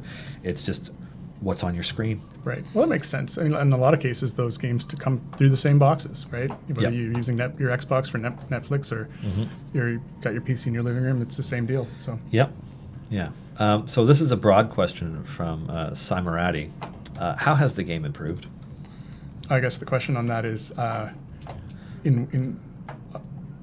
which dimensions? I mean, most of the work that I work on is in terms of like performance and memory usage and cross-platform compatibility, like how well it's working on iPad and Android. And certainly those are ways in which we've made significant improvements, especially over the last few months, just in terms of reducing the amount of memory usage for that. This became a bit of a priority recently, or it has always been a priority, and it goes in ebbs and flows in terms of what we're focusing on technologically. As we launched on iPhone, it was more important that we stayed inside of the bounds, and that the game wasn't being closed on us, which is really important for a good player experience. Yeah. And I actually recently spent a bunch of time rewriting the way that the characters, like the animated characters and the monsters, are exported, so that they end up taking up less texture space, and less texture space means, in general, a smaller memory footprint for the game, but also a little bit better performance. So, I mean, from a technical standpoint, those are ways the game's recently improved. But further than that, I mean, we continually add new features and new capabilities to the game, basically with every update. I mean, something like the challenge, the C-Team challenges, was a completely new tech system, and we're likely to be using that again in the future for additional challenge like systems. So systems like that continue to get added. So yeah, I mean, we should continual improvements and continual feature adding. So yeah. So just saying they wouldn't mind if we did a joke soundtrack for April Fools. I wonder exactly what that might entail. Yeah. And this player seems surprised. Like, you guys can see Scroll the metrics of who has their game muted. Well, disable sound is a toggle option in the UI, so. Yeah, I mean, all your game saves are on our servers, and your settings are saved in a user table on our servers, and we can query it and see who's got what setting set. Or at the very least, we can see what percentage of people do. It's a little bit more tricky to see who's the active player and what's saying, but yeah, we can see it. Yeah. Oh, GU Comics. Dylan, what shirt is that? I'm wearing the I mean, it's kind of green screening out this this middle row, but it's the Pride ampersand shirt that was made as part of Dungeons and Dragons campaign for Lambert House, a charity in the United States that supports LGBTQ youth. Worthy cause, nice shirt. It's one of my favorite shirts. Yeah. Oh, green screens right through, doesn't it? Yeah, but the green part makes part of my chest transparent. It's almost as weird as when I'm drinking a Perrier and like I'm holding this like shimmery bottle that like half disappears. And I'm like, yeah, it just looks funny. Critical Role characters win. That would be cool, and we would love to, but we have no news to share on that subject at this time. Dylan says unlikely. Oh God. This one's even less likely, unfortunately. So, Scary Crazy Butterknife. So when the Rick and Morty D&D book came out, are Rick and Morty going to be part of Idle Champions? No. Long story short, although Adult Swim owns Rick and Morty and also just spent a year doing contract negotiations with Dan Harmon and Justin Roiland in order to continue that show. I have no idea how the rights were sorted out in order for there to be a D&D versus Rick and Morty comic. I'm glad it exists. Rothfuss and Jim Zub did an amazing job of the comic, and I really enjoyed it. And I'm glad they're doing another one. However, it's a rights nightmare that we're not even remotely interested in trying to approach. Yeah. Oh God, Dave. Would you rather fight 1,000 kobold-sized Tarrasques or one Tarrasque-sized kobold? Oh, one of these, huh? I mean, this is a challenge. And 1,000, really? Is it 1,000? Isn't it normally like 10 or 100? Yeah, like I thought it was 100. This really seems like 1,000 of anything seems highly unfair. Because a Tarrasque is not the size of 1,000 kobolds, you know. No, I mean, how big is a Tarrasque compared to a kobold? What are we looking at? Like, they're quite large. They're Kobolds gargantuan. yeah. Kobolds aren't that small. They're not like the size of a duck, right? They are size small, but yeah, they're bigger than ducks. Yeah, I think I'd have to go with the Tarrasque-sized kobold. I think you might have a chance of killing it. I think 1,000 there'd just be you'd run out of energy. Even Plus- if you could knock them off one at a Plus, time. even if they're kobold-sized Tarrasques, if they are still as immortal and unkillable as an actual Tarrasque, you're losing regardless of its size. You know, like magic-proof armor that like reflects magic. A digestive tract that can not just eat anything, but can digest anything from solid rock to the most potent magical items ever created to can eat anything. It's just nuts. Like Tarrasques are Godzillas. Okay, well, I think I've chosen well then. Yeah, you chose the right answer, I think. There is a right answer to that question, is basically what I'm saying. Tarrasque is better than Godzilla? I mean, it depends. I mean, which Godzilla are we talking? And also, let's not have that conversation without Scott Kurtz, because he has opinions, and he would definitely like to share them on the subject of Godzilla. Fatal Exceptions. I like that name. I started a few months ago, so I'm working on unlocking Azaka now, but I have basically all the standard characters with epics, missing 1 to 2 overall, and about level 100 items. Other than Deacon and Paulton, and I bought some Deacon chests, who are too useful to leave out of my formation even when worse geared, I find I cannot use any of the other champions I've unlocked. Regis, Donar, Korth, Grama, Binwin, Spurt, Keelik, Evelyn, Catti-brie, even ones with nice skills and stuff. And then it cuts off. I suspect Fatal Exceptions has more to that question, because it didn't get to the question. Because I was reading that out, and there's more. Fatal Exceptions, you buried the lead. What's the point? Where's that going? I will say that, like, of the ones you've listed, I mean, while I have no doubt that you are having trouble making use of them, Korth, Grama, Spurt, Keelik, Evelyn, like, they're phenomenal champions. So you're probably missing enough equipment in order for them to be awesome.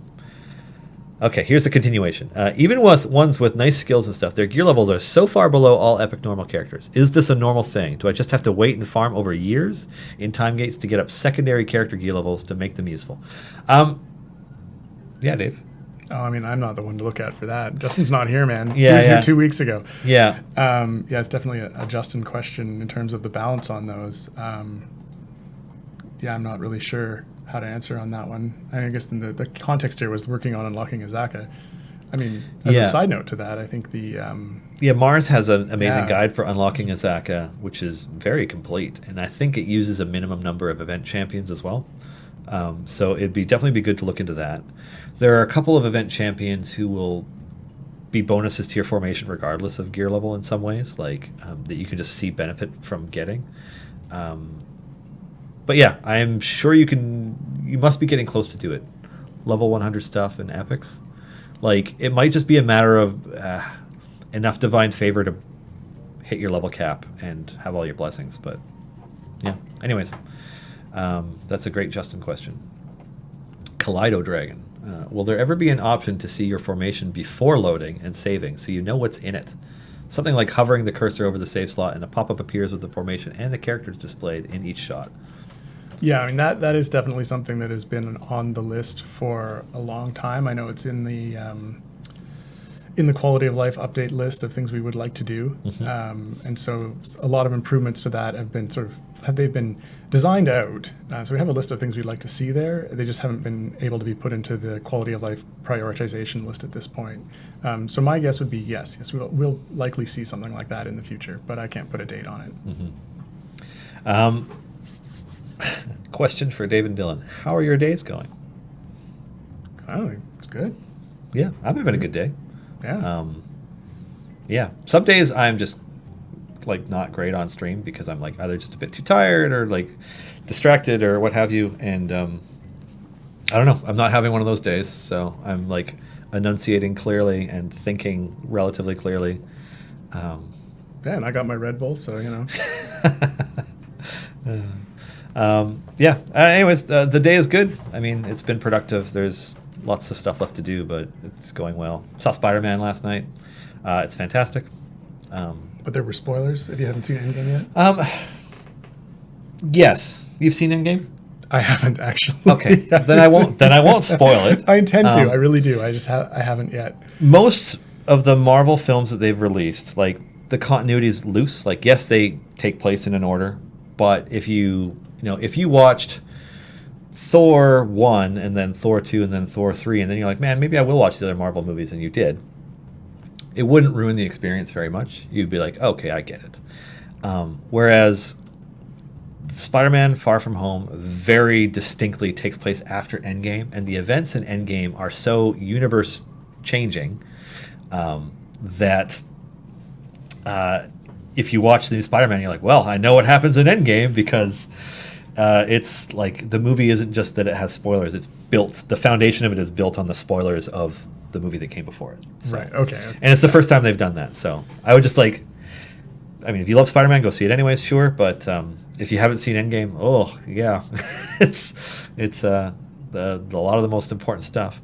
Now, that being said, as much as I enjoyed the movie, and I did, Jake Gyllenhaal is a fantastic actor. He had a great take on Quentin Beck. There are 2 post-credit scenes, both of which are like some of the most impacting post-credit scenes that they've ever had in any of the Marvel films. And one of which has a cameo that was so juicy and so good that it made the entire experience for me and made me incredibly happy. And it was the only point in the movie where the entire theater cheered. Like, the cameo happened and the theater went nuts. Huh, all right. Yeah. And so now I have 3 movies. Please don't spoil it, anybody in chat, because it was very unexpected and wonderful, just pure wonderful. And then the other one was just like, what? And a big deal. So, yeah. All right. Moving on. Could we get a mouse over to show what the letters next to the damage actually stand for? Millions, billions, etc. Hey, that's so the non-scientific notation.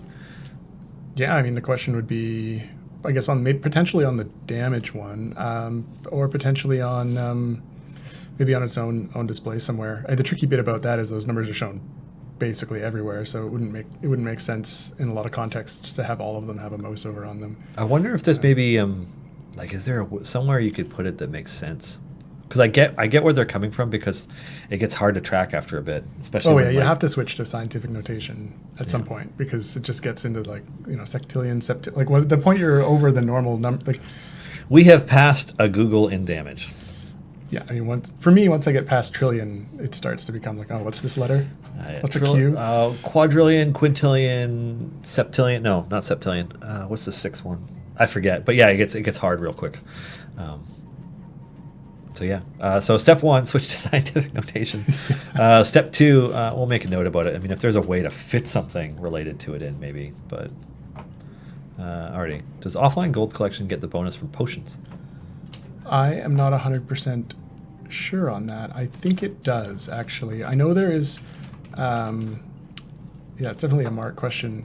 I know there are some active elements that don't get credited for the offline gold. I think it's the clickers are the ones that can be a problem. So if you're primarily progressing based on click damage, you may find that you end up with less offline gold than if you weren't primarily progressing with click damage. Oh, interesting. But I think the buffs actually are active. So I think if you're seeing that you're not getting as much as you're expecting, it's probably because of click damage. So if you're primarily progressing with with click damage and potions of fire breath, you may not get as much on a return because you're not doing as much damage by that because it's just not put into the calculation properly. And I talked to Mark about this recently, and it's not as trivial as simply just putting it into the calculation. So. Yeah, he spent a lot of time on the offline gold game code. Oh, like months. Yeah.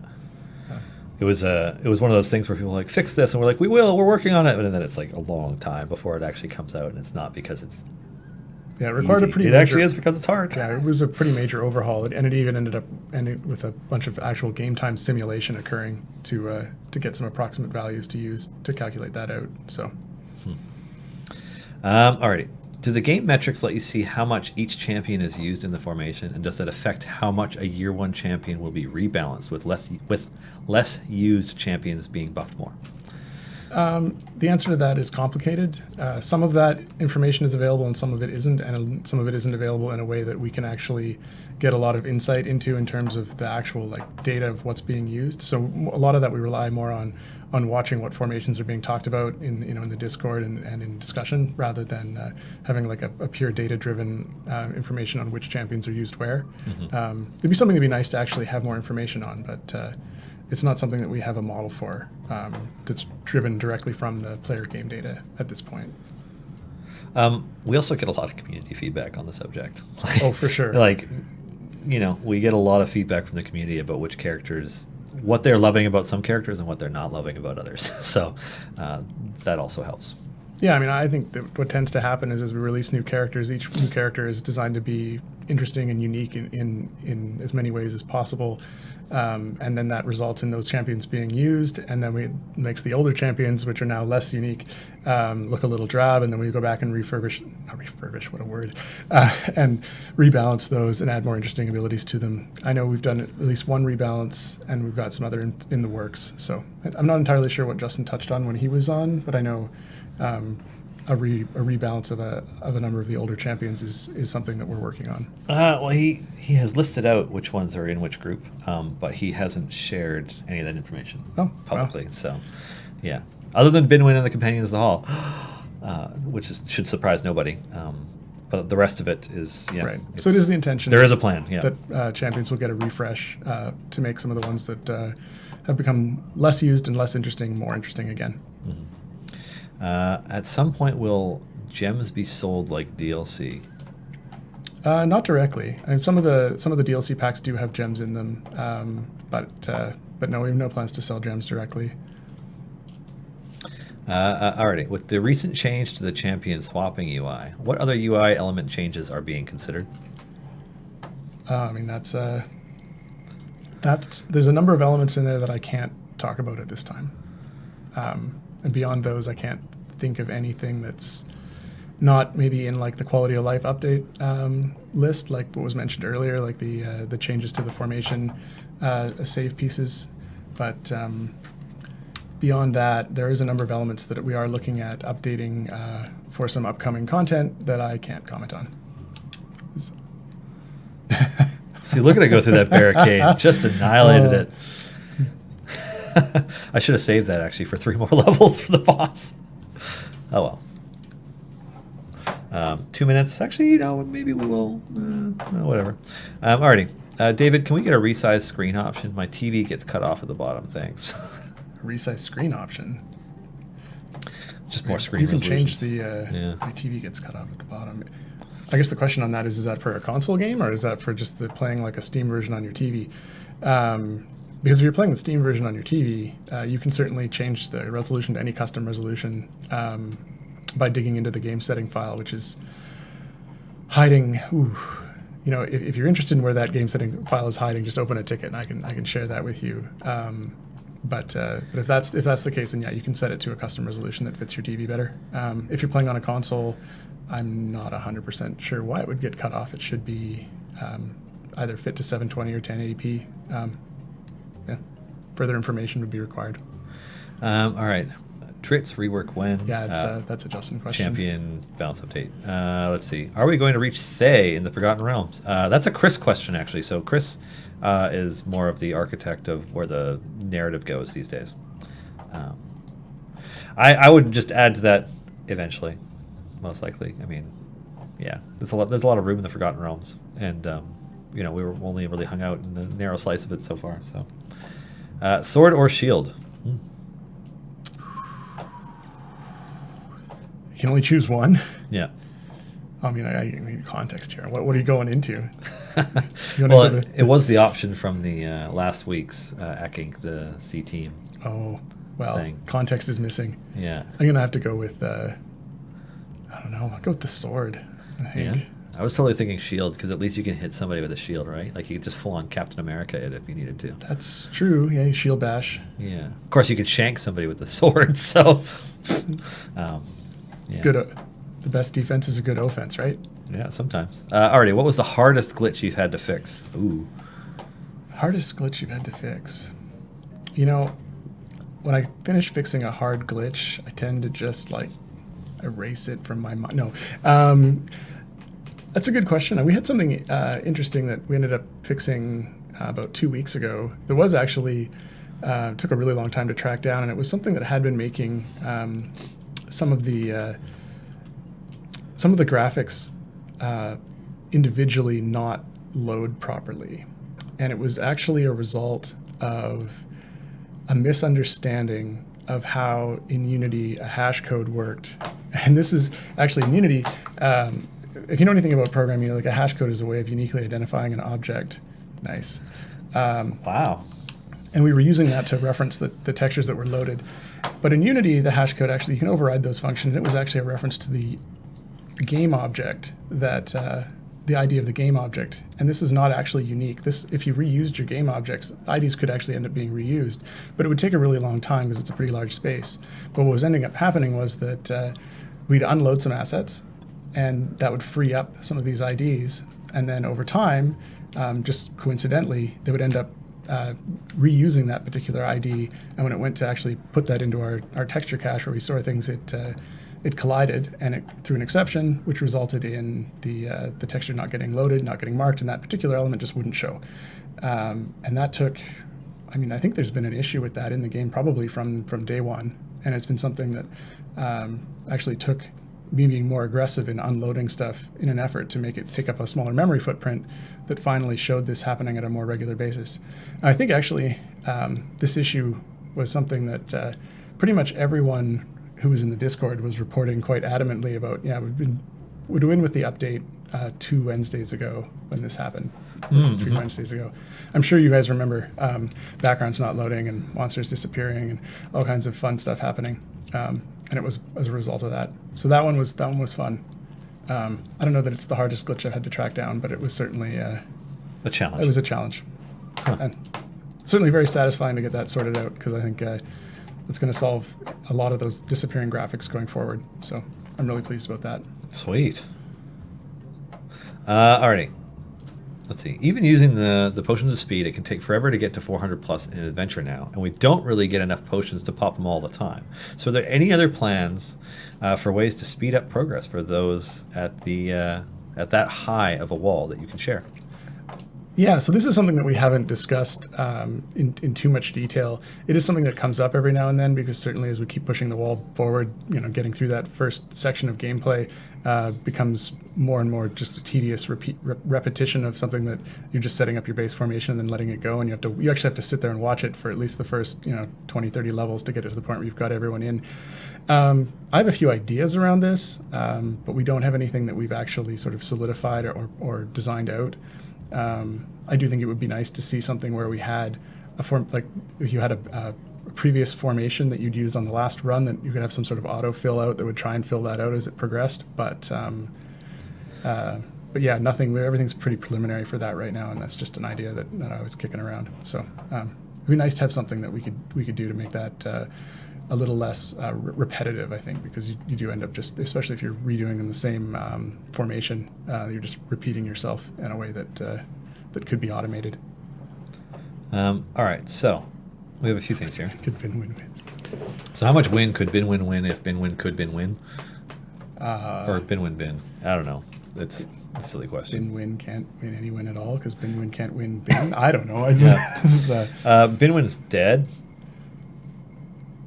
He's trapped in a computer.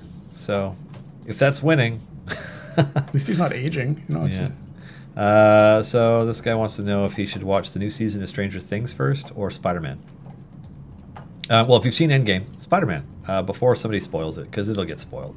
Some asshole always puts a screenshot or like says a spoiler in the title of their article that shows up somewhere. Like, people always spoil crap. And like, they're going to do that with Stranger Things as well. But Stranger Things came out today and Spider-Man came out 2 days ago. So Spider-Man is likely to get spoiled first because people are still watching Stranger Things. So, yeah. I think I'm going to end up watching Stranger Things first because I got all those movies in a line to get through before I can get to Spider-Man. Mm-hmm. Fair enough. Thunder Remix would like to know how close the Founders Pack is to retirement. I don't think we have anything we can share on that, though. Are we planning to retire that? Oh. Yeah. That's a discussion with Chris. Chris and Justin's like, what? Saying the same thing. It's Chris and Justin. Yeah. The plan is to retire the Founders Pack this summer sometime. It is summer now. We can get a new Founders Pack, and then later we can bring back the classic Founders Pack. I don't think that's what Chris is planning, but yeah, that's definitely a Chris thing. Will we get Stranger Things champions? No. Storyteller Mars, is there any sort of feedback that you are not getting which would be useful? Well, you don't know what you don't know. I guess it's hard to say. I don't know. No. I don't have an answer for that at this. We get a lot of feedback. For the most part, we've got more feedback than we have time to process. So certainly we end up taking what people tell us and we prioritize it and try to get that into the game for the ones that make sense. But we do get a lot. So I'm not actually sure if there's any particular area where it's soft on the feedback in those areas. Okay. Alrighty, Killer Rossi. Regarding the scientific notation, what about giving a choice for how big the numbers are before it swaps to scientific notation? Yeah, I mean, that's something we could do. I'm not sure. I'm not sure how much of a priority that would be. Like, I'm not sure how many people would find that useful. I mean, I think maybe people could chime in and let us know if that's something that's of more importance to them. I mean, certainly, once you get past the trillions, the letters do start to be less sort of human readable, unless for some reason you have a lot of experience with those really big numbers and you know what they are. Whereas it's much easier to compare the scientific values to each other, because I mean, e to the 38, e to the 39, you know which one's bigger. Mm-hmm. So I mean, it's certainly something that we could do. I would just like to see some evidence that it's something that the players would be interested in having. There we go. Now my familiars that don't suck. And then I'm going to put a couple of them on the ultimates. Boo and Juniper. Boom. There we go. Now stuff is just going to happen in the background. Nothing you can do about it. It's just happening. Somebody was asking me earlier why I didn't have familiars out. And they were all leveling, but the champions are at the level cap right now. It's only E155 though. This isn't my best formation. I just can't remember what I'm doing differently this time versus the last time. Alrighty. Can we please have other ways to get event silver chests? Right now we have only one chance a year. I mean, that's a good question. It's a Justin question. I mean, aside from time gates as an option, time gates are one thing that I would like to see spend a little bit of time on, just because as we've increased the number of champions, we haven't actually increased the rate at which you can open time gates, or the rate at which they naturally open. So that does limit. It limits or rather, it limits their usefulness because now you have a lot of champions and you still only get 3 choices at the time gate. So I think either making those be more available more frequently would be a nice thing to do, or have more options available. That's certainly something that we've sort of kicked around a little bit, but haven't had any solid plans on. And that's a nice way to get additional gear for those champions. But beyond that, I'm not aware of anything that, as far as just getting more silver chests for them. Yeah, it's something that we get a lot of feedback on, and Players want it's gear, not that we're ignoring. want gear for those champions. For Yeah, sure, right? we're not ignoring anybody on the subject. It's just we're looking for an ideal way to accommodate players while also maintaining the integrity of the rest of the game. So it's not as cut and dry and easy of a thing as some players might think it is in order to implement. Alrighty. Oh, this isn't. So Ninja Hunter has asked a question that is something of a repeat question. So just started playing. Will likely miss the Kronar Golden Epic at the 1,400 point reward. Will this piece of equipment return, or is it an exclusive? I mean, at the moment, it's exclusive. Do we have plans that are specifically laid out to have it return? I don't think we have anything solid on that, but we do have some additional ways that are in the works to earn more golden epics. We're actually earn more gear in general that is not, it's not announced yet, but we are looking at that and we are thinking of ways for that. So that's something that's underway. But I can't promise that particular piece of gear, unfortunately. David, if you could add any of the D&D Saturday morning cartoon heroes to the game, who would be the first? Oh, I never watched the D&D Saturday morning cartoon character. Oh, no? And as I've seen bits of clips that have been passed around the office every now and then, but I don't know. Can't Did you answer see that. the live action commercial from Brazil? The car commercial? No. I'll show that to you after the stream ends. I saw people talking about it, but I didn't see the commercial. It was super awesome. Okay. Well, the answer is the DM.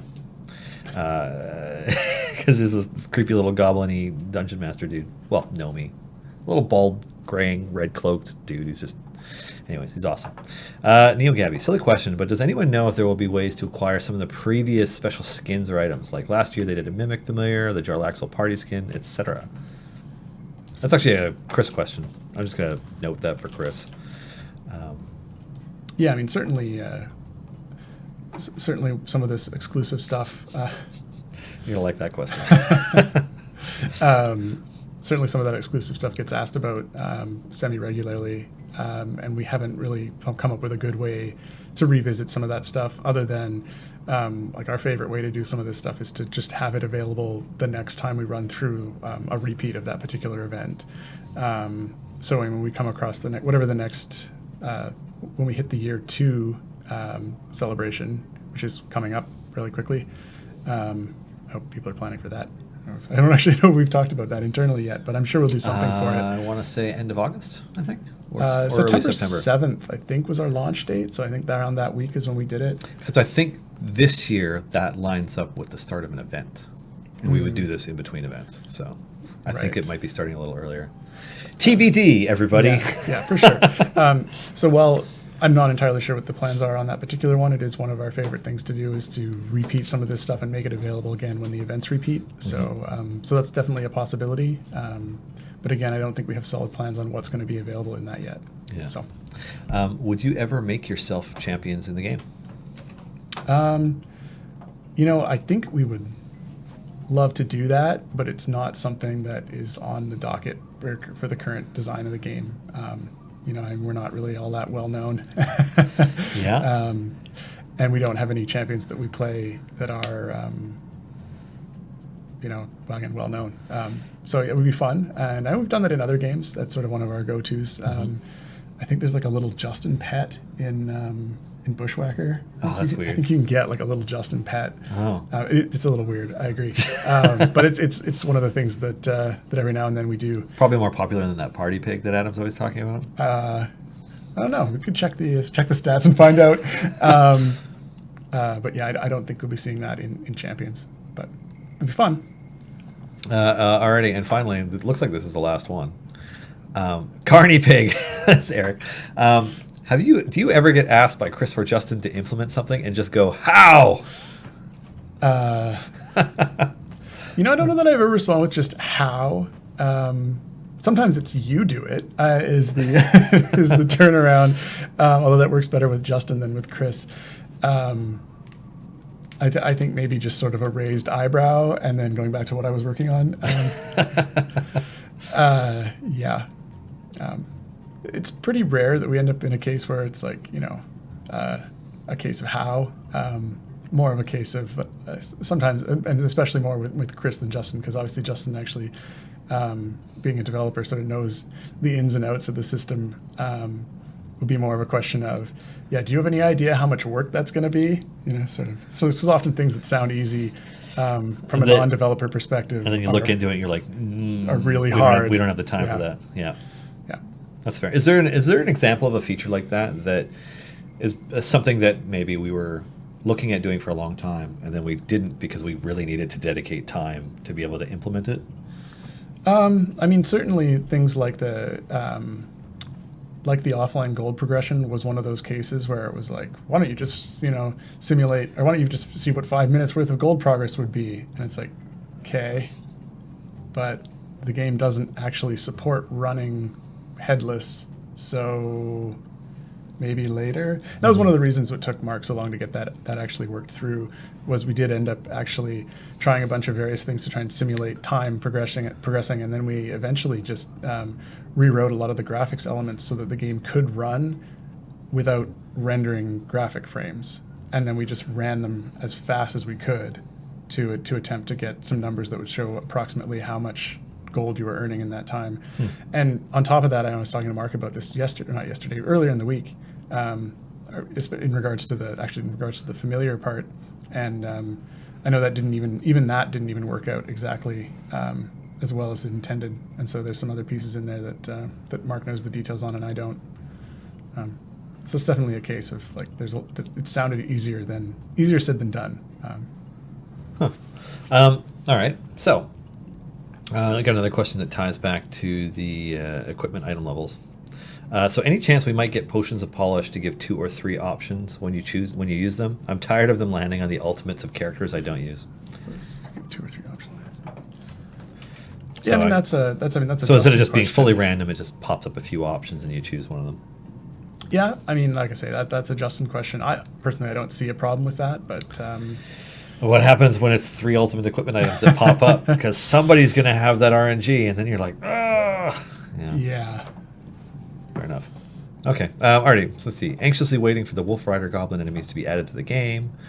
Fair enough. I'm going to make a note for Chris. Be like, Chris, why haven't you done this yet? And by Chris, I mean, Chris, why haven't you put this into an adventure and assigned an artist to make it? So, alrighty. Let's see. David, may have been asked before, but what is the origin story for this game? That's an Eric question, actually. Yeah, it is an Eric question, sense. and Eric has actually answered it on stream before, and he's in chat right now, so maybe he'll answer it in chat, because it's an Eric question. Yeah, I know. From a broad standpoint, and I don't tell the story as well as Eric did or does. That he found the guy at Wizards that he needed to approach to actually get something licensed with them, and then like a dog with a bone, he never gave up, and approach him at every event and at every opportunity, and telling him, this is something that you want. This is something that would be good for Wizards to have. You want to let us do this, and eventually, he stopped snubbing him. No, actually, I wouldn't describe it like that. But eventually, he warmed up to the idea, and one thing led to another. I bet I know who it was out of the people that I've met through the events that we attend. Anyways, and we are grateful because we like D&D and we like getting to work on this game, and I like having a job. You've said that a couple of times. I do like having a job. Well, sometimes I'm a jerk. We start giving away event chests, and that's it. Well, there's the combination for the stream that is now available on all platforms. Yay. And then, sometimes I hide one, but this week it's no hidden code, so yeah. Let's see. What are we planning? Oh, yeah, we have plans for next week. I'll get into the shutdown of the stream in a few minutes, actually, because it's already 10 to 3 almost. Wow. We're just waiting for a winner for this chat. Alrighty, so as the number of event champions increases, is there a chance of the increase of the number of choices with time gates? It's getting hard to get a time gate with a champion I use. I feel like I just said that. Yeah, but not in a super direct, like, we want to increase the number of chances, because that's not necessarily something that we're deciding to do. But yeah, I mean, if I didn't say it directly, one of the options discussed would be to have 6 instead of 3, certainly. But it would be something like that. Actually needs a lot of planning and design thought on it. But certainly having more options is one of the things we have talked about. Yeah. So it's 5-2. What are you gonna spend the rest of your day doing? That is testing of a platform integration that we're working on. So That's exciting. it's not super exciting. Isn't it? No. I don't know. There's a joke there somewhere, but I Mark says telling me to fix more bugs. I could do that. I mean, yeah. Are you going to jump on the Stadia train? We're going with Stadia, Dave? that's an interesting one. Now we haven't talked about that. We haven't even talked about the what it would take to be on the Epic Store. The Epic Store? Yeah, I know they're just upsetting everyone right now by trying to get to transfer all those games into exclusive games. And Yeah, and you know what? I don't even remotely agree with Tim Sweeney's reasoning behind it. I think he's full of shit. Which, so he thinks that it is the only way to force the industry to have more developer-favored splits between the platforms and the developers. And I'm not saying that, everybody's super happy about how much Steam costs. But I think he's failing to acknowledge the part where the Epic platform doesn't really offer any functionality as a platform. Like, you can put your game on it, and yes, you can get a better percentage of the store, but like Steam has a whole lot of functionality that is literally decades ahead of them. That they also tried to steal through corporate espionage. they tried to get people's friend lists. They were deliberately requesting information through Steam stuff, using the Epic platform. Oh yeah, like it was like, and I get that they want to catch up, and but never forget that Tim Sweeney is rich and they're in competition. Like that's kind of the thing. So when he says, "Oh, I'm doing it for these reasons," it's like I don't know why anybody would believe that. But yeah, I mean, it'd be interesting to see if we get some new features out of those platforms actually, because it's not as though Steam has done very well at what Steam is, which is a content delivery platform, right? Yeah. A list of games, you put your money in, you get your games out, and it hasn't really changed all that much in terms of the offerings for features for players. Yep. And it does look like when this stuff started happening, they did get some improvements on the chat. Yeah. There's been some improvements on sort of the interface in general. They started adding in their streaming stuff. I mean, Yeah. it could definitely prompt them to make improvements. that's my hope. I don't personally think that Valve is likely to decrease their percentage, but you did see them budge on the sense that like if a game's revenue is meeting certain milestones, which are, they're high, they're for AAA titles, but if it's meeting certain milestones, then the percentage they take is less. Right. It kind of scales, fine. But I'd rather just see them make better implementations to the UI. They've been talking about overhauling the Steam interface for a long time. I mean, the one feature that I personally would like to see is a sorting of games by date purchased. Because I will often go into a Steam sale and be like, oh, this one, cool. And then a week later, I'll be like, what did I buy? And when your list is in the hundreds, you can't find shit. What did I just get? Like, I want to see what I recently picked up. Yeah. Because I know I've lost games in there. Yeah. I mean, they're on sale for like $4, so it's not the end of the world, but it's I'd like to know what I haven't played. Yeah. So, anyways, this platform battle is far from over, and it should be interesting to watch. But in the end, we'll see what happens for consumers and for developers. This player says sort by last played, unplayed will be new. Oh, thanks, Fatal There we go. Exceptions. Yeah, I will you look into that. Solved a problem for Dave. Yeah. And on that note, this has been our show for America's birthday, July 4th, 2019. Thank you all so much for joining us and for participating in the stream, asking questions, hanging out with us. We appreciate it. You guys are awesome. This show exists because of a number of amazing folks behind the scenes, including my co-producer Erica, as well as our partners at D&D, nearly all of whom I think are off today. But Greg, Bart, Pelham, Allison, Shaoling, Lisa, I hope you guys are having a great holiday. Tune in next week as we host the wonderful Amy Falcone, also known as Walnut Dungrass, to talk about all things walnut. Until then, I don't think there are other shows today. Correct me if I'm wrong, but I'm pretty sure there aren't any. So have a wonderful weekend, everybody, and take care. Cheers.